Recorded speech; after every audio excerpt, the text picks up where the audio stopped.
There's a lot of little things that need to get done any given day. Really just troubleshooting a lot of issues depending on what's broken and what's not prior to a game. Hopefully, if it's a good day, it's a lot of hurry up and waiting, which is getting everything set and hanging out until dinner starts, but often there's a lot of little things wrong that involves troubleshooting right up until game time. My name is Matt Baker. I'm in the new media studio at UMBC. I do pretty much anything involved with video production with the live events going through sports and academics on campus.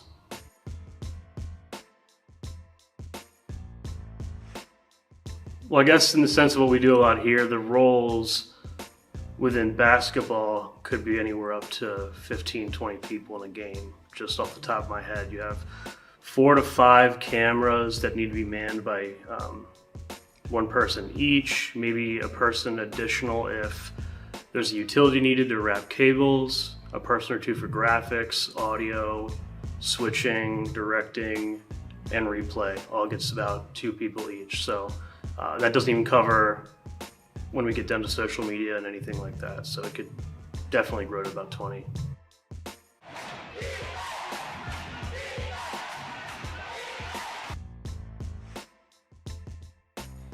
Hi, my name is Jadyn Spradlin. I'm a sophomore here at UMBC, and I major in Information Systems and Media Communication Studies. My job here on the crew is mostly on camera 3. Camera 3 is located right near the student section under the hoop. Primarily, I'm trying to film those quick shots, getting all the highlights, the hero shots. I record the subs, and of course, I'm filming the game live. I'm always there trying to get that shot.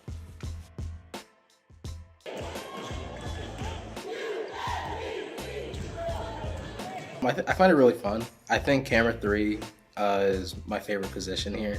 I had started on assistant director and I've done a little replay, but camera 3 is definitely my favorite. I would say the most stressful part was when I was AD and at one point the MacBook froze on me, but yeah, other than that, it's been kind of smooth on camera 3.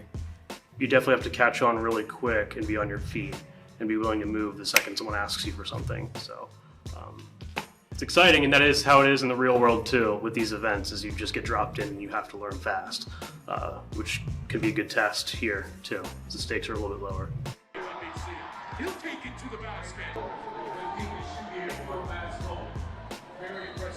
My name is Jacob Snyder. I work with the broadcast, I do replay, I do technical directing, I work with the crew. I'm in high school, so I go to Howard High School. I think I've been working with UMBC Athletics for 6 or 7 months. I started with soccer. I was supposed to do stats, but we didn't have that for soccer, so I did replay. And I've been doing replay ever since. I've done it for soccer, I've done it for basketball, and I'm about to do it for lacrosse when that season starts. So.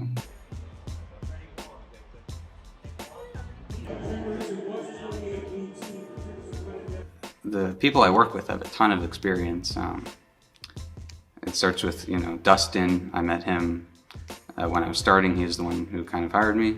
He knows about pretty much everything besides replay, so he couldn't really teach me that. But yeah, the rest of the people, like the VPC people, they know so much about everything. They know in depth, like how every single system works, and they've been just so helpful in, teaching me this. Like when I want to learn something, I just ask, and they'll tell me. And yeah, it's just been a really great experience with that. Yeah, so VPC is a local company.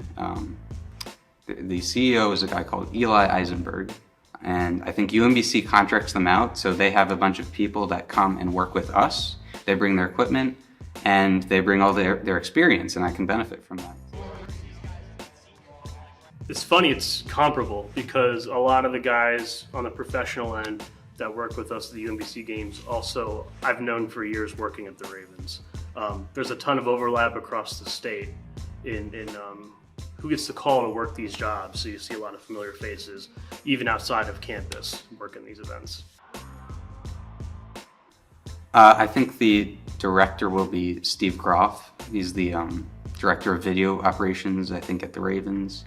And I think our producer is going to be Jay O'Brien, who is the producer at Ravens for their video board. So it's really cool having that team at the Ravens being here at UMBC and just getting all the knowledge and experience.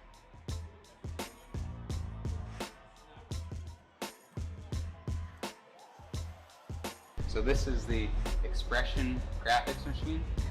So for instance, the score bug, that's from this. You're basically doing live Photoshop for a lot of it.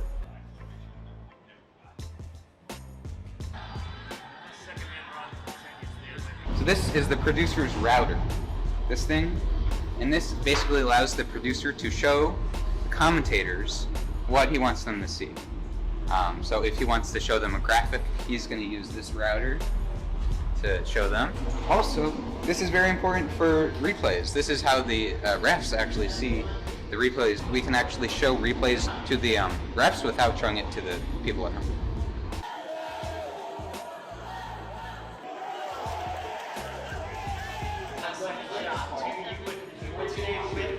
The director is in charge of the technical aspects of the production. He's in charge of camera angles. He's in charge of actually the physical switching of the video. The producer is more in charge of narratives.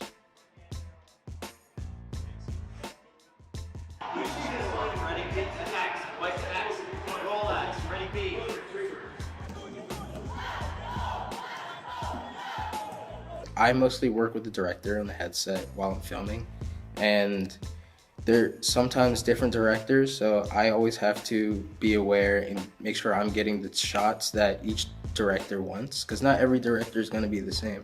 So I always have to try and sell some shots to different directors, knowing that they might not take it or they might.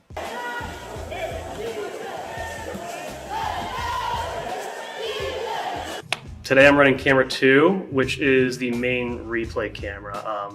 They call it like the hero shot, so I just follow purely whoever has the ball. I follow the ball directly into the net. If anyone gets fouled, I'm shooting straight to them. It's the biggest lens we have for the show, and that's to get that really good close-up of the personality of the player. I also really like doing camera 3 and 4, which is under the baskets. Just to be even closer to the game. Where my start comes is I was doing the sideline for the Ravens. So I thought that was always really special for all the years I've been doing it, is to be on the field with the player. So the courtside cameras still give that really exciting feel of being like super close to the action.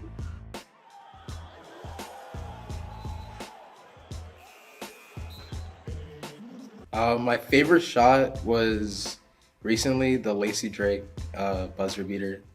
My shot was on the sports at top 10. It was on the under the hoop shot. That was sick. That's by far my favorite shot. For a mid-major school, I think a lot of people come in and don't anticipate getting those kind of moments, but the first soccer game I did at UMBC, we ended up winning like some absurd 10-3, I think, or something, and the last goal of the game was a #1 Sports Center play in the first game of the year. So you think mid-major, it doesn't have the clout to be able to pull that off, but it's cool when it gets that kind of coverage. I have had 2 #1 Sports Center clips in my time at UMBC. I would have had a third, but I wasn't there that day, so I didn't get that. I think the recent one was a Lacey Drake 3 that was like, it was a pretty good 3, and yeah, I think I was doing replay for that. That was one of the last games I was doing replay before I started technical directing.